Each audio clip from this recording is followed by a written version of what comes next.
Salut, c'est le chirurgien des histoires, l'homme qui décortique les scénarios pour en analyser la substantifique moelle. Ceci est un format un peu exceptionnel, un podcast, ce qui me permet de vous parler un petit peu plus longtemps sans avoir à me soucier de la vidéo. Et ce podcast a été créé dans un cadre bien particulier, celui du Salon des super-héros, organisé sur l'Université de La Réunion par le service d'action culturelle de l'université, ainsi que 8000 Mondes et les éditions La Plume et le Parchemin.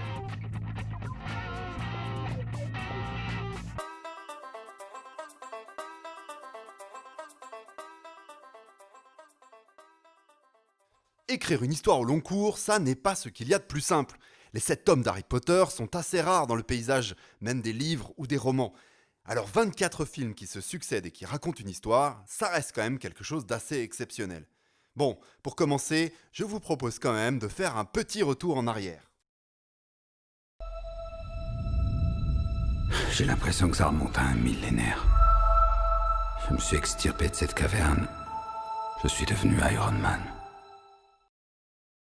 Ça, c'est la bande-son d'annonce d'Avengers Endgame, un des films qui clôt l'ensemble de l'histoire et qui nous rappelle qu'elle a débuté avec le premier Iron Man en 2008. Alors bien sûr, une telle aventure ne se décrit pas simplement avec les films, et je vais d'abord commencer par vous parler de sa production. Dans un second temps, je vous expliquerai comment on a raconté une histoire avec 24 films, et surtout comment on a fait pour que personne ne décroche. Et dans un troisième temps, je vous montrerai qu'il y a bien plus qu'une simple histoire de divertissement derrière les films Marvel. Pour commencer, on va faire un petit retour en arrière. Marvel Comics, c'est d'abord et avant tout un éditeur de BD. Dans le monde des super-héros, il fait un petit peu figure de Pepsi Cola face à son concurrent DC Comics. Car DC a eu le mérite de se faire connaître au-delà du monde de la BD et assez rapidement. Notamment avec le personnage de Superman qui est très vite passé au cinéma et à la télévision. Marvel, pendant longtemps, a été très en retard là-dessus. Les tentatives de films, dans les années 70 ou 80, se sont soldées par des échecs cuisants. Une seule série a réussi à s'en sortir, c'est l'incroyable Hulk. Et d'ailleurs, pour lui rendre hommage, le personnage d'Hulk avait pour voix celle de Lou Ferrigno, qui était l'acteur incarnant cette créature dans la série originelle. À la différence de DC, Marvel a développé des centaines de personnages. On doit ce travail à Stan Lee que vous avez pu apercevoir dans des caméos à travers tous les films. Bon, mais ça vous le savez. Ce que vous ne savez peut-être pas, c'est que Marvel Entertainment a connu une crise assez redoutable à la fin des années 90, au point de devoir vendre les droits sur ses films à des producteurs, notamment la 20th Century Fox ou encore à Sony. Et grand bien lui en a pris, car ces maisons de production cinématographique vont se lancer dans des films à grand succès. Parmi ces films, 2 réussites, le premier film des X-Men et le premier Spider-Man de Sam Raimi qui vont montrer que les super-héros peuvent revenir au cinéma de manière très originale. Le premier film des X-Men va notamment prouver qu'une aventure collective de super-héros peut permettre de créer une histoire assez intéressante. Ces expériences ne tombent pas dans l'oreille d'un sourd. Un homme, Kevin Feige, travaille alors pour la partie marketing de Marvel. Il va finir par s'imposer et proposer une idée, celle de faire renaître le célèbre groupe des Avengers, qui était un groupe uniquement connu à travers la bande dessinée. Aujourd'hui, ça semble évident, mais des personnages comme Iron Man ou Thor n'étaient pas nécessairement connus du grand public, contrairement à des personnages comme Spider-Man ou Superman, qui eux sont littéralement connus, Superman étant bien sûr chez DC. Lors d'une interview, Chris Evans, l'acteur qui incarne Captain America, va décrire le travail de Kevin Feige. Et c'est très intéressant. Écoutez, j'ai toujours été étonné de la capacité de Kevin à réaliser cette gigantesque tapisserie, toutes ces intrigues tissées.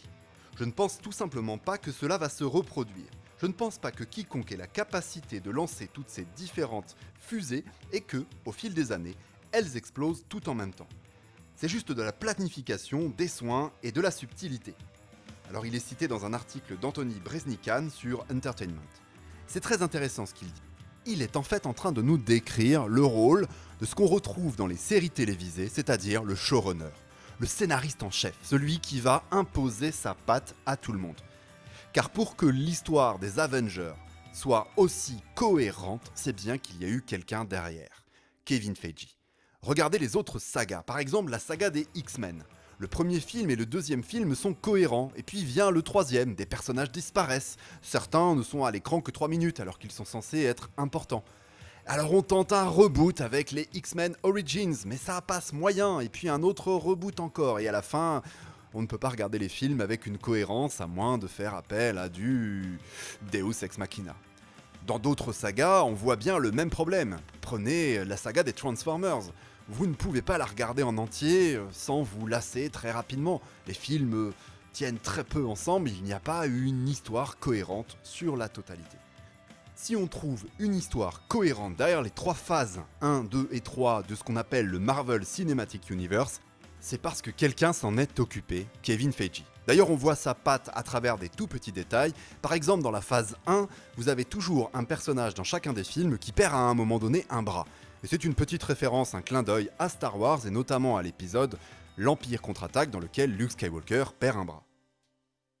Alors avant de parler des 24 films, j'aimerais vous définir ce que c'est qu'une histoire. Et je vais le faire assez sommairement. Une histoire, c'est la combinaison de 2 choses. D'abord un conflit et ensuite une transformation. Ou si vous préférez, c'est la transformation d'un personnage à travers un conflit. Alors bien sûr, dans les histoires, il peut y avoir plusieurs personnages, et c'est le cas. Mais ici, y a-t-il à travers ces 24 films un personnage qui se transforme? Eh bien écoutez. Je suis vraiment loin d'avoir l'étoffe d'un héros. J'ai même une liste longue comme le bras de défauts et diverses erreurs, la plupart publiques. Lis seulement le texte officiel. En vérité, je suis Iron Man. Vous avez bien sûr reconnu la voix de l'acteur Bernard Gabet qui double Robert Downey Jr. dans le tout premier Iron Man réalisé par Jon Favreau. Et c'est intéressant d'entendre ce personnage qui nous dit qu'il a plein de défauts et qu'il est Iron Man. À ce moment-là, c'est une sorte de playboy, milliardaire et très égocentrique. Voyons à présent ce que devient ce personnage à la fin du film Endgame. Alors je suis désolé pour ceux que je vais spoiler, mais c'est comme ça, vous aviez qu'à voir les 24 films. Non, je plaisante. Et moi, je suis Iron Man. Voilà, il a évolué. Quoi? Il dit exactement la même chose, je suis Iron Man. Oui, j'avais remarqué. Mais je ne sais pas si vous avez vu les 2 films. Le sens du je suis Iron Man n'est pas du tout le même. Dans le premier cas, c'est le sens de quelqu'un qui est autocentré et très égoïste. Et dans le deuxième, c'est plutôt quelqu'un qui se sacrifie pour les autres. Bon, normalement, j'en vois qui vont lever la main pour me dire « Attention, il n'est pas présent dans tous les films !» D'ailleurs, on va commencer par le 24e, Spider-Man Far From Home. Il n'y a pas d'Iron Man, ça se passe après Endgame. Eh bien si, il est là, du moins son souvenir et son exemple, car tout le film de Spider-Man Far From Home tourne autour de l'héritage d'Iron Man. Alors c'est très intéressant parce que si on regarde l'évolution d'Iron Man, entre le premier où on voit clairement sa faiblesse, au sens où l'entend John Truby, eh bien on va trouver une révélation dans Endgame et Far From Home apparaîtra comme étant le nouvel équilibre, le monde a évolué grâce à Iron Man. Alors je vous ai parlé de conflit, quel est-il? Bon, il est très facile à reconnaître, je vous laisse écouter. Si tu m'envoies une autre lune, Je vais sérieusement m'énerver. Stark, tu me connais? bien sûr. Tu n'es pas le seul pour qui le savoir est une malédiction. L'affrontement entre les Avengers et Thanos est le conflit majeur de toute cette évolution narrative sur les 24 films. Ici, il s'agissait d'un extrait du film Avengers Infinity War.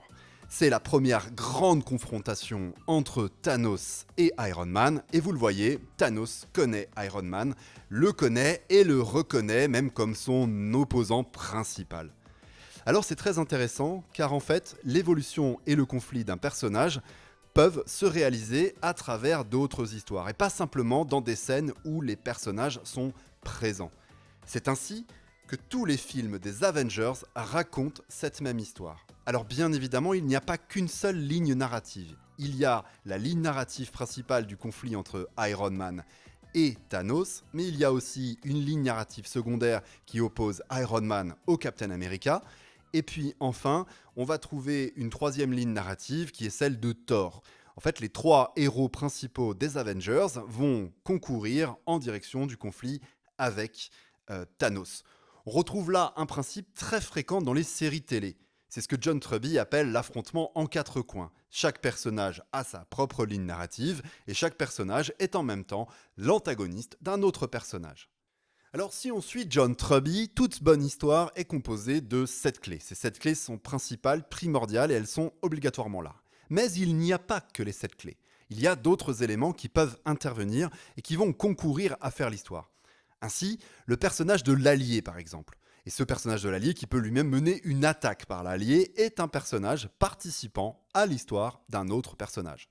Quand vous voyez Obi-Wan Kenobi à l'écran, dans l'épisode 1er de Star Wars, je veux dire la vieille trilogie, eh bien vous avez en fait un élément de la ligne narrative de Luke Skywalker.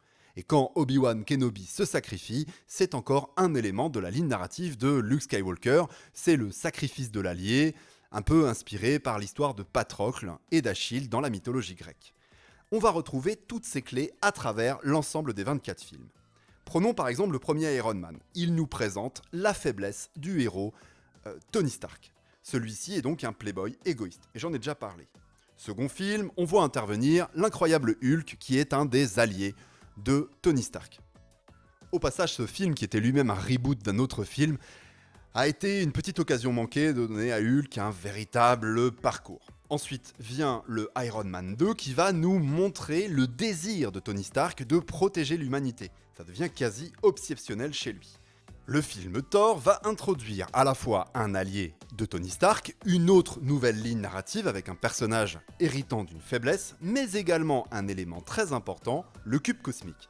C'est un talisman, et cela nous marque le fait que le film ou la série de films appartiennent à ce qu'on appelle le genre du mythe, qu'on pourrait appeler aussi l'épopée, dans laquelle la présence d'au moins un talisman est nécessaire. On va trouver ensuite le film mettant en scène Captain America First Avengers qui introduit un troisième personnage, à la fois allié et à la fois antagoniste de Tony Stark.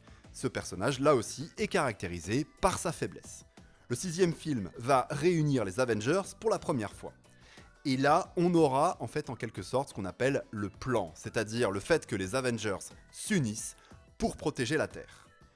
L'Iron Man 3 va être la suite de cette nouvelle évidence. On y voit le personnage d'Iron Man hanté par un fantôme, c'est-à-dire un élément du passé qui vient peser sur le présent. Il a vu l'invasion et il a vu le risque. Le suivant, Thor, le monde des ténèbres, ramène de nouveau un talisman. Captain America, le soldat de l'hiver, va faire évoluer le personnage de Captain America, j'en reparlerai un petit peu plus loin. Vous allez me dire, mais quel lien avec les Gardiens de la Galaxie ? Eh bien, le lien, c'est tout simplement que c'est la première apparition du personnage de Thanos. La première véritable apparition, car il a déjà fait un caméo, et ça c'est assez intéressant. Thanos, c'est l'antagoniste majeur, je l'ai déjà dit.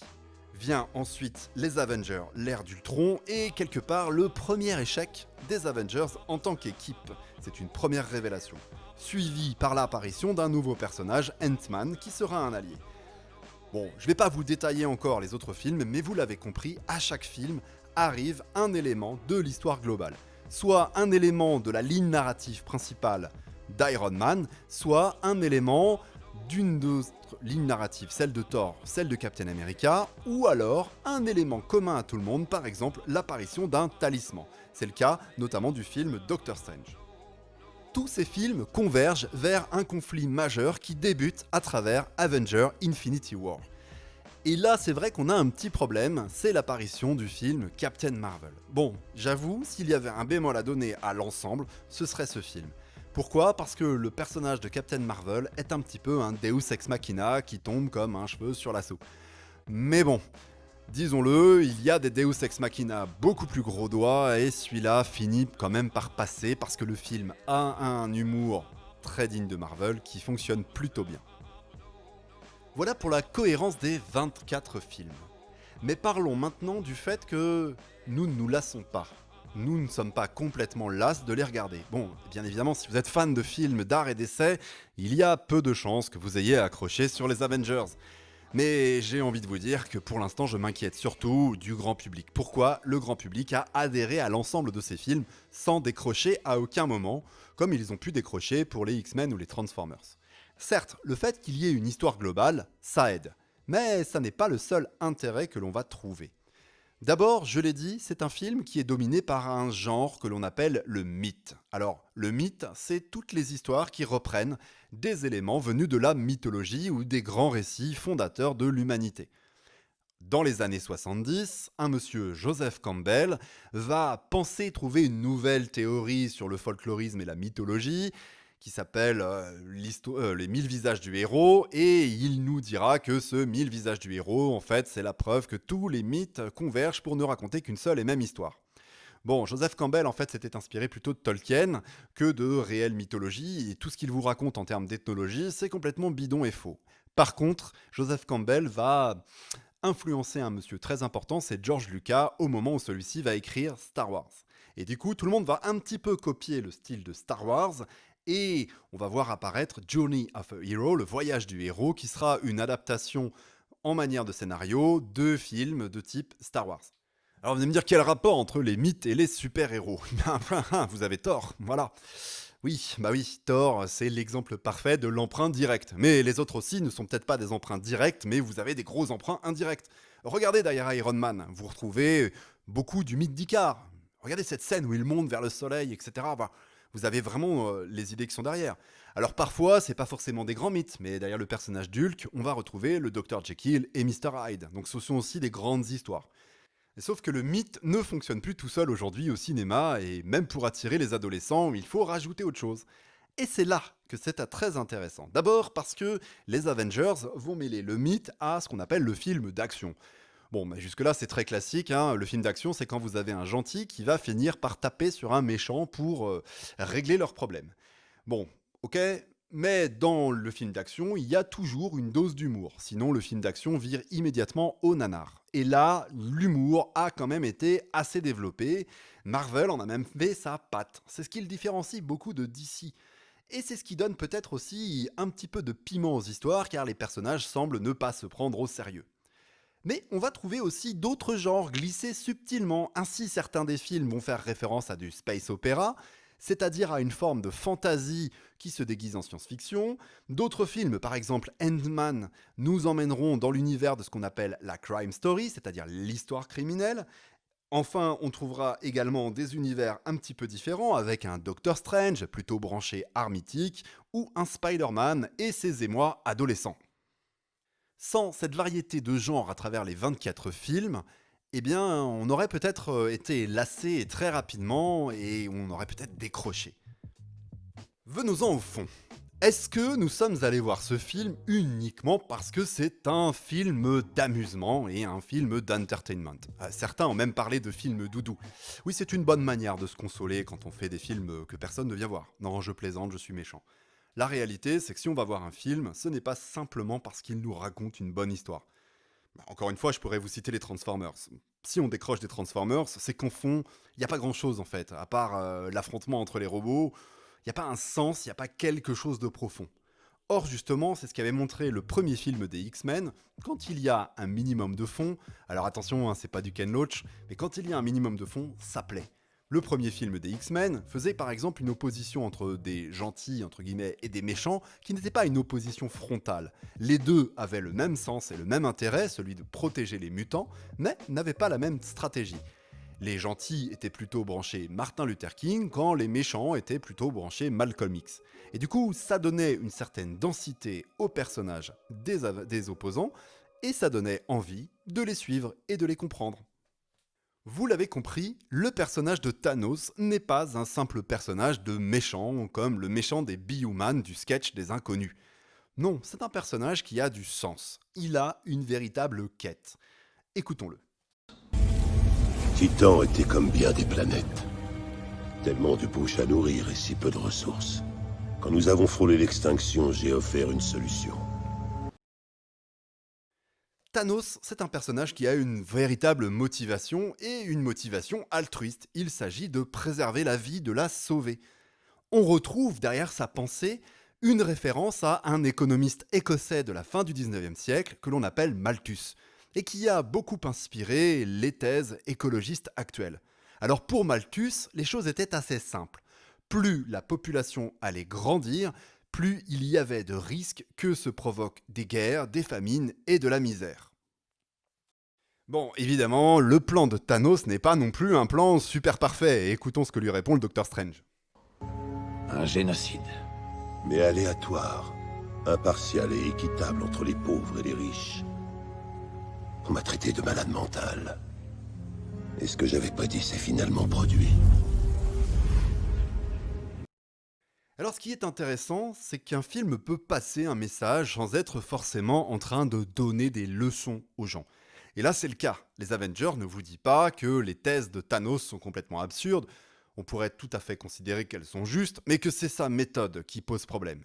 Non, en réalité, les Avengers vont poser une question assez simple, c'est celle du rapport au pouvoir et comment ce pouvoir est utilisé pour le bien collectif.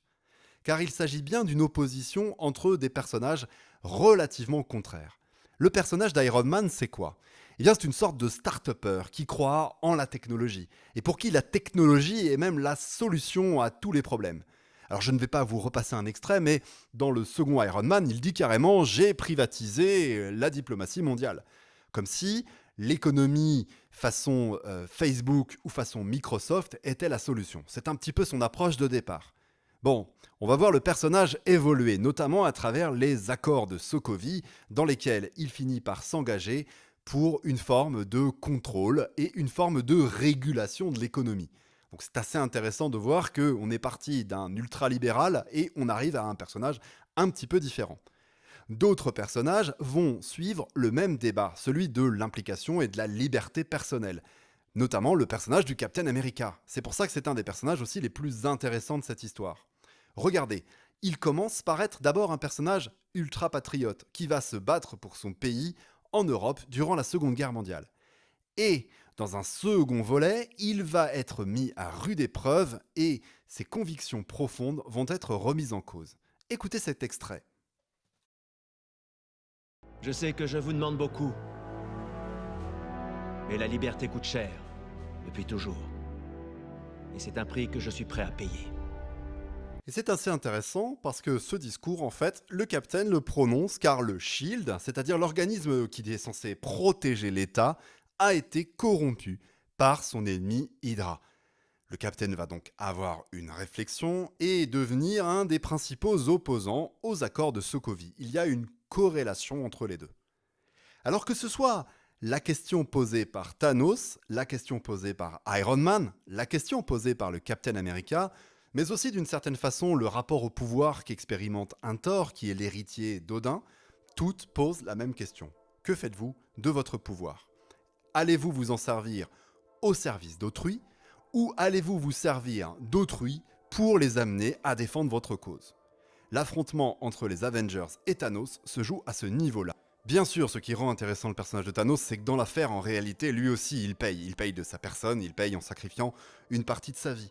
Néanmoins, c'est quelqu'un qui compte imposer aux autres quelque chose, alors que les personnages d'Iron Man et finalement de Captain America, ou même de Thor, sont des personnages qui d'abord commencent par s'imposer à eux-mêmes quelque chose. Et c'est pour ça que leur conflit ne durera pas éternellement, leur permettra de s'entendre pour de nouveau lutter de manière efficace afin de protéger l'humanité.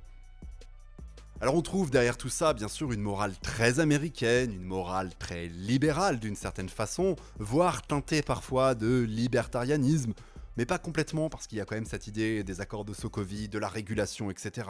Néanmoins on y sent la méfiance instinctive qu'ont les Américains vis-à-vis des lois et vis-à-vis de cet État, cette machine un petit peu qui pourrait venir contrôler tout et nous imposer des choses. Et oui, les gens qui pensent que c'est juste des films doudous et des petits trucs d'amusement devraient quand même se pencher un petit peu plus sur le fond qui est passé. C'est ce qu'on appelle un soft power, une manière subtile de vous transmettre ces valeurs sans avoir à vous les imposer par les armes.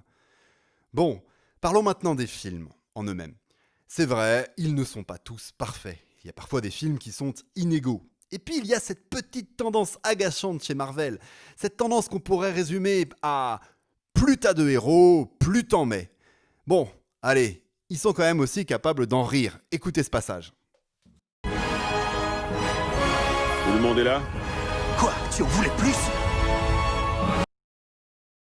Bon, personnellement, j'aime bien quand les scénaristes ont du deuxième degré comme ça et qui nous font des petites blagues et puis en plus après, ça fait des mèmes sur YouTube. Enfin bref, pour conclure. Les Avengers, c'est un exploit. Oui, c'est un exploit scénaristique. Et on ne peut pas comprendre le succès de toute cette franchise autrement que grâce à cet exploit d'avoir écrit une histoire en 24 films, d'avoir donné une cohérence à un ensemble plutôt complexe. Pour ce faire, ils se sont inspirés des séries télé, ils ont pris des techniques venues des séries télé, même si, contrairement aux séries télé, ils n'avaient pas la même temporalité. Rappelons-nous quand même que le premier film est sorti en 2008 et le dernier en 2020. Il y a donc 12 ans entre les deux. Pour saisir véritablement l'histoire cadre et l'histoire globale, il faut revoir tous les films d'un coup. Bon, ce qui, à l'ère du binge-watching, est quand même plutôt fréquent. Les Avengers, c'est aussi une excellente occasion de comprendre que les techniques scénaristiques servent à quelque chose. Un succès ne vient pas tout seul. Parce qu'à contrario, quand il n'y a pas ces techniques scénaristiques, il y a échec. Les Transformers, les X-Men d'une certaine façon, et même la Justice League le montrent. Au-delà de simplement raconter une bonne histoire, il faut aussi que cette histoire ait du sens et transmette des émotions. Vous savez, c'est le fameux triangle que relevait Aristote dans l'Antiquité entre le logos, l'éthos et le pathos. Logos, c'est le sens, et on voit qu'il y a du sens dans l'affrontement entre les Avengers et Thanos. Ce n'est pas simplement « je suis le gentil, tu es les méchants ». Inversement. Il y a également de l'éthos, c'est-à-dire de la crédibilité. L'histoire nous permet de rentrer, d'accepter que des êtres merveilleux soient sur Terre, volent dans des armures, utilisent de la magie ou deviennent tout verts. Nous l'acceptons car l'histoire nous le fait accepter. Et enfin, dernier élément, il y a des émotions qui nous sont transmises. Je vais parler du rire, bien évidemment. Il y a toutes les émotions, bien sûr, inhérentes aux films d'action, l'adrénaline, etc. Alors on pourrait là-dessus remarquer que certaines histoires auraient pu être un petit peu plus étoffées, notamment les histoires d'amour entre Natasha et le personnage de Bruce Banner. Mais bon, voilà, il y a eu des petites erreurs à droite à gauche, c'est pas grave parce que l'ensemble est quand même très cohérent et ça, c'est impressionnant à voir. Alors quelle sera la suite de cette franchise des Avengers ? Eh bien je n'en sais rien. Il est toujours très difficile de recréer une histoire quand une histoire a été bouclée. Or là, l'affrontement terminé, le relancer, fait quelque chose d'assez compliqué. Pour ceux qui auraient tenté de lire le 8e tome d'Harry Potter, la fameuse pièce de théâtre qui n'a pas été créée par J.K. Rowling, vous avez une bonne idée de ce qui se passe quand on essaye de relancer une franchise et que ça ne fonctionne pas. Voilà, ça ne marche pas parce que tout simplement le personnage a terminé son évolution et on n'a plus rien à apprendre avec lui. Voilà, donc il faut passer à autre chose et faire autre chose. Néanmoins, il est possible que séparément, chacune des séries ou chacun des films aura du sens et parviendra à s'en sortir. Voilà, il est temps pour moi de ranger mes ustensiles et de nettoyer le bloc opératoire. L'opération est terminée. Je vous dis à bientôt. Pour ceux qui ne connaîtraient pas ma chaîne, venez la découvrir. Venez me laisser des pouces bleus sur YouTube et m'aider à me développer. Vous aurez des vidéos et des podcasts. A bientôt, c'était le chirurgien des histoires pour le salon des super-héros de l'Université de La Réunion.